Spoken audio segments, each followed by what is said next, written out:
जो हमारे पास scorpion class पहले भी थी, यहाँ पे बनी थी, भारत ने 3 और का ऑर्डर करने का फैसला कर दिया है। और क्योंकि फ्रांस बनाता है, जाहिर सी बात है। जय दोस्तों, मैं हूं मेजर गौरवारी और आप देख रहे हैं आज की ताज़ा तरीन खबरें। आप सबको पता ही है कि मोदी जी जा रहे हैं फ्रांस। बैस्टिल डे की परेड है, पंजाब रेजिमेंट मार्च करेगी, हमारे राफेल उड़ेंगे। और पिछले एपिसोड में हमने ये भी कवर कर दिया था कि 26 राफेल एम यानी कि नेवल वेरिएंट भारत लेने की बात कर रहा है फ्रांस से। और हमने ये भी बता दिया था कि राफेल का इकोसिस्टम भारत में धीरे धीरे क्रिएट हो रहा है और ये कोई अचरज या अचंभे की बात ना हो अगर कोई बहुत बड़ा या मोटा ऑर्डर भारत अगले कुछ सालों में फ्रांस को दे दे और वो फिर राफेल्स भारत में बने। The stage is being set, साफ सीधी बात है। अच्छा, इसमें एक और एडिशन है दोस्तों कि स्कॉर्पियन सबमरीन्स हैं जो हमारे पास स्कॉर्पियन क्लास पहले भी थी, यहां पे बनी थी, भारत ने 3 और का ऑर्डर करने का फैसला कर दिया है। और क्योंकि फ्रांस बनाता है, जाहिर सी बात है, फ्रांस वो सबमरीन्स की टेक्नोलॉजी लेकर भारत आएगा, वो भारत में बनेंगी। भारत में मैं आपको थोड़ा सा एक बार बैकग्राउंड बताता हूं नेवी का, कि नेवी आज की तारीख में, मैं ये नहीं कहना चाहता कि कौन सा आर्मी नेवी एयरफोर्स में कौन सा आर्म ज़्यादा इंपॉर्टेंट है, सभी बराबर के इंपॉर्टेंट है, लेकिन नेवी का एक खास दर्जा है। और ऐसा क्यों है दोस्तों? ऐसा इसलिए है कि 2/3 of the world is water, 2/3 दुनिया पानी है और सिर्फ 1/3 जमीन है। और नेवी जो है वो सिर्फ आपकी नेशनल सिक्योरिटी नहीं, आपकी इंटरनेशनल ट्रेड, आपका इंटरनेशनल प्रेजेंस, इसकी गारंटी कौन देता है? इसकी गारंटी इंडियन नेवी देती है, जहां तक भारत का संदर्भ है। और हमने नेवी को इग्नोर करा दोस्तों, ये बात सच है।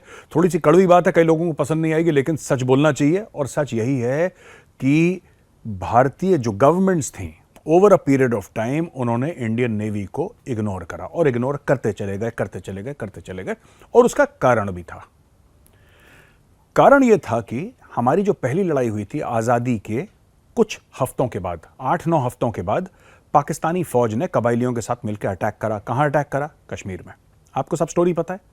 मेजर सोमनाथ शर्मा को पहला परमवीर चक्र मिला, 4 कुमाऊं के। ये सारी स्टोरी हमारे इतिहास का हिस्सा है। 47-48 में लड़ाई हुई, हजारों फौजी हमारे जान से गए, वीरगति को प्राप्त हुए और हमने पाकिस्तानी फौजों को काफी हद तक पीछे धकेला। अगली लड़ाई हमारी कहां पे हुई? अगली लड़ाई हुई दोस्तों 1962 की। वो भी हमारी ईस्ट में हुई और नॉर्थ में हुई। हमारी तीसरी लड़ाई थी 1965 की। ये भी लड़ाई हमारी नॉर्थ से लेकर वेस्ट में हुई, जो पाकिस्तान के साथ लड़ाई हुई थी हमारी। 1971 की लड़ाई, ईस्ट नॉर्थ वेस्ट, पूरा ईस्ट पे, नॉर्थ पे और वेस्ट पे, तीनों जगह 1971 की लड़ाई हुई। फिर कारगिल की बात कर लें। कारगिल की लड़ाई कहां पे हुई? जाहिर सी बात है कारगिल में हुई। कारगिल कहां है? नॉर्थ लद्दाख में। तो आपकी जितनी भी लड़ाइयां हुई ऊपर की ओर हुई, ईस्ट ले लीजिए, वेस्ट ले लीजिए, नॉर्थ ले लीजिए। लेकिन नेवी कहां है? नेवी साउथ में। नेवी साउथ में।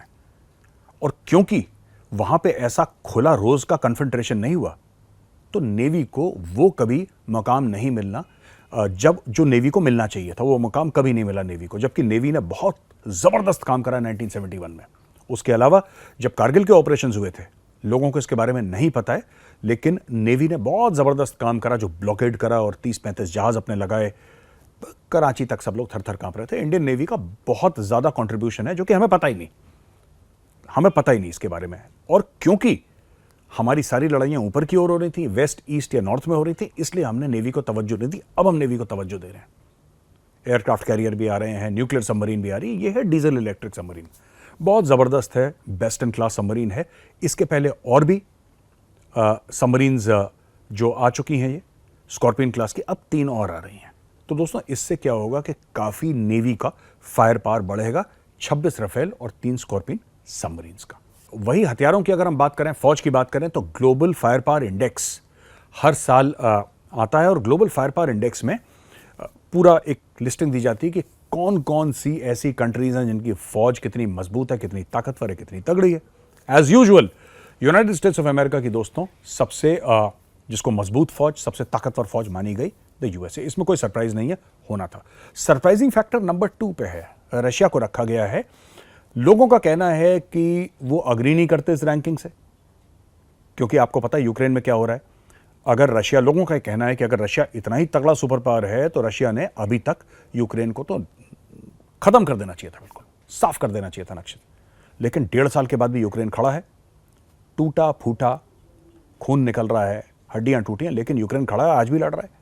तो भाई ये आपकी वर्ल्ड की नंबर 2 फौज कैसे हो सकती है रशियन आर्मी, जो कि यूक्रेन को नहीं हरा पाई, इतना बिलांद भर सा मुल्क है, उसको क्यों नहीं हरा पाई, ये सवाल है। तीसरे नंबर पे आती है आपकी Chinese army. No surprises there, China बहुत पैसा लगा रहा है अपनी फौज पे और जबरदस्त पैसा लगा रहा है, billions upon billions of dollars, एक के बाद एक aircraft carrier, nuclear submarines, conventional submarines, आपके हवाई जहाज, इन्फेंट्री के लिए नाइट विजन डिवाइसेस, ड्रोन्स, ये सब कुछ चाइना बना रहा है दोस्तों।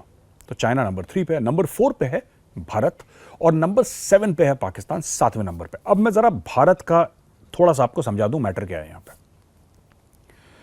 दोस्तों भारत का मैटर ऐसा है कि भारत नंबर 4 पे है, कायदे से भारत को नंबर 3 या नंबर 2 पे होना चाहिए, लेकिन जब तक भारत कुछ कोर चीजें ठीक अपनी नहीं करेगा, भारत चौथे नंबर पे ही रहेगा।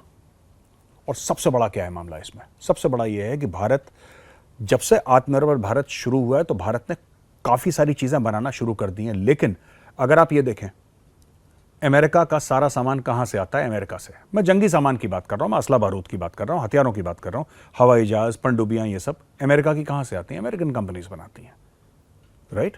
रशिया की कहां से आती है, रशियन कंपनीज बनाती हैं। चाइना का ऐसा है कि चाइना ने चोरी कर रखा है, लेकिन अब चाइना भी बनाना शुरू कर दी सब।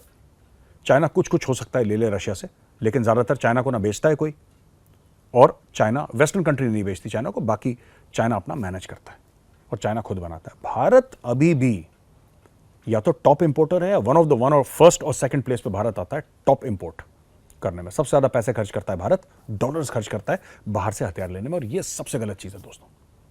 हमें आत्मनिर्भर भारत पे पूरे दिलो जान से लगना पड़ेगा। आप जो भी चीज बनाए आप भारत में बनाए, जो भी चीज बनाए, और उस पर भारत अग्रसर है। ये देखिए, ये जो सबमरीन है स्कॉर्पियन, ये भी भारत में बनने वाली है। राफेल जो नेवी के लिए ले रहे हैं, उसमें कुछ हिस्से उसके कहते हैं कि भारत में बात डीआरडीओ से बात चल रही, मैं पिछले एपिसोड में कवर कर चुका हूं।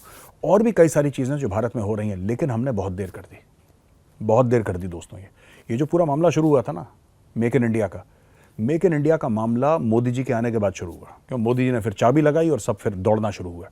एक जमाने में ऑर्डिनेंस हमारा हुआ करता था, ऑर्डिनेंस फैक्ट्री बोर्ड, और ऑर्डिनेंस फैक्ट्री बोर्ड हमारे लिए चीजें बनाता था। ऐसी नहीं कि भारत में चीजें नहीं बनती थी, बनती थी भारत में चीजें, लेकिन उसकी क्वालिटी बहुत खराब थी।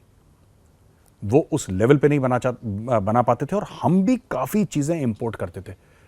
हम लोगों ने इस पे तवज्जो नहीं दी, इसलिए इंडिया वर्ल्ड का टॉप वेपन्स इंपोर्टर बना। आप लिस्ट देख लीजिए, आपको पता लगेगा।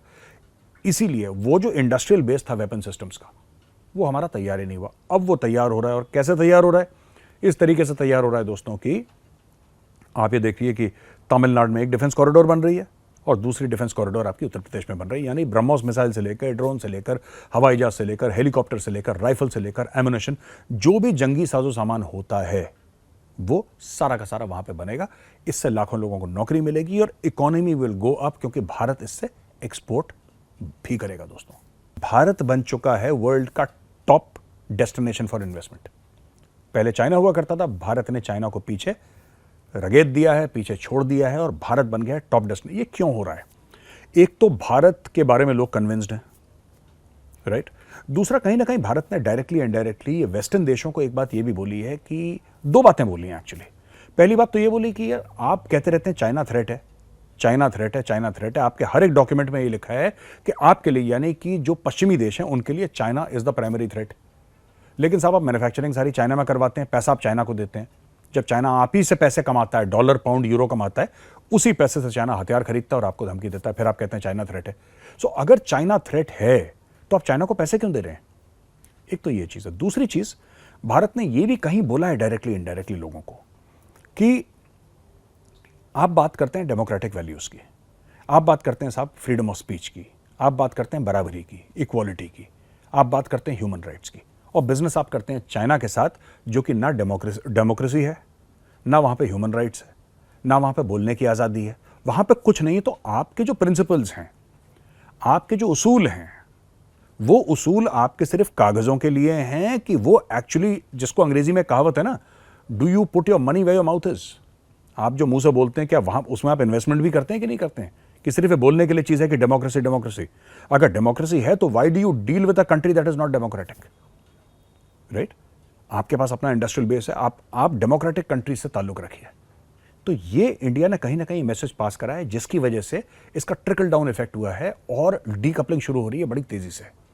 जिससे कि चाइना बहुत परेशान है। मैंने बोला था ना आपको, चाइना को असली दर्द कब होगा? हमारी फौजी ताकत से दर्द नहीं होगा, चाइना को असली दर्द तब होगा जब हम चाइना के पेट पे लात मारेंगे, और वो लात पड़ना शुरू हो गई दोस्तों। तो दोस्तों आई होप आपको वीडियो पसंद आया होगा। अगर वीडियो पसंद आया ना तो लाइक का बटन जरूर दबाइएगा। मैं कल फिर हाजिर हूँगा एक नए वीडियो के साथ। तब तक के लिए जय हिंद।